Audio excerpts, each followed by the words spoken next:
Martel, autre question d'auditeur, auditrice en horticulture, la chaux et les analyses de sol, c'est le temps présentement.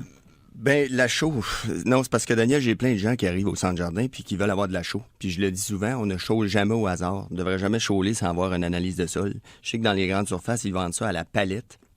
Puis la vieille mentalité, c'est de mettre de la chaux. Surtout qu'on a un problème, on met de la chaux. Il n'y a pas un agriculteur, Daniel, qui chaude au hasard. Donc, il faut toujours avoir une analyse de sol pour savoir la quantité de chaux appliquée. Donc, faites attention à la chaux parce que c'est un couteau à deux tranchants, là. Donc, il faut faire analyser le sol. C'est mieux. Pour avoir vraiment la bonne valeur, là, on ne devrait jamais chauler au hasard.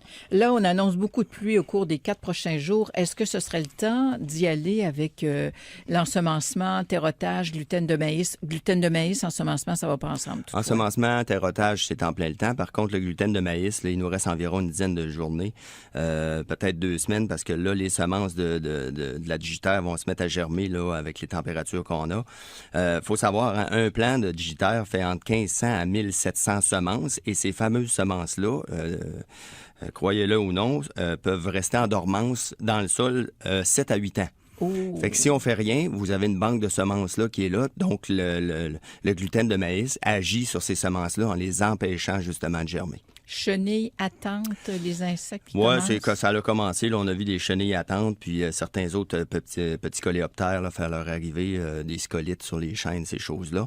Chenilles attentes très rapidement. Attendez le soir, puis enlevez-la avec un bon gant, c'est la meilleure façon, parce qu'ils retournent tous au nid le soir, donc ils sont là. Si vous vaporisez dans le jour, si ça ne fonctionnera pas, il va en avoir d'autres qui vont venir. Bon. Le BT fonctionne très bien. Bacillus thuringiensis. Yeah. La taille des arbustes et certains arbres. Oui, parlons un petit peu de taille parce qu'à ce temps-ci de l'année, on se pose souvent la question quand et comment. Moi, je dis souvent, on devrait plutôt se poser la question pourquoi? Pourquoi on taille? Il y a des gens qui ont dit il faut qu'ils taillent, mais ils ne savent pas pourquoi ils veulent tailler. Est-ce que c'est pour le rajeunir? Est-ce que c'est pour entretenir? Moi, je dirais à la réponse, faut vraiment se poser cette question-là. Ensuite, quand? Printemps, c'est toujours mieux que l'automne, Daniel. Le printemps, parce que la taille, c'est une blessure, on l'a souvent dit. La plante est en pleine activité, donc la cicatrisation est beaucoup plus efficace. Si on n'est pas certain, parce que principalement les gens, bon, c'est certain qu'un arbre de grand calibre, on va faire affaire avec un professionnel, mais il y a beaucoup de personnes qui me posent des questions. C'est des arbustes alentour de la maison. Donc, pour les arbustes, si vous n'êtes pas certain, taillez-le après sa floraison.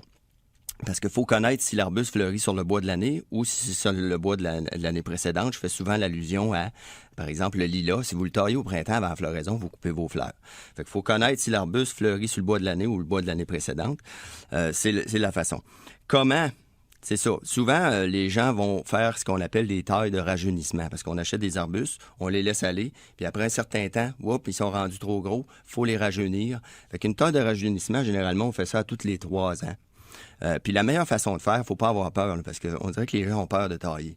Si l'arbuste a, par exemple, 8-10 pieds de haut, on peut commencer par le rabattre de moitié, couper à 5 pieds.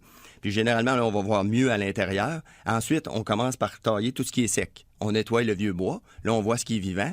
Puis là, justement, c'est là que dans le rajeunissement, ce qu'on va faire, c'est que de ce qui reste des tiges, on va compter le nombre de vieilles tiges les plus grosses. Parce que là, souvent, ça tige de partout. Il y a des petites pousses, des plus grosses pousses.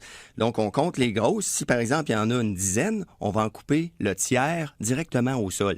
Et encore là, on n'essaie pas de les couper toutes du même bord. Il y en a une qui va à gauche, on coupe celle-là, on en prend une autre à droite. Donc, on le rajeunit de cette façon-là parce qu'en enlevant ce vieux bois-là, ces grosses tiges-là, il va y avoir des nouvelles pousses qui vont sortir puis on va garder notre arbuste jeune. Donc, on le rabat au tiers et on en coupe le tiers. On le rabat de moitié, on enlève le vieux bois, puis après ça, on compte les plus vieilles tiges, puis on peut en couper environ le tiers jusqu'à la moitié. Souvent, c'est les fameuses spirées puis ces choses-là, là, les potentiers, il y en a partout de ça.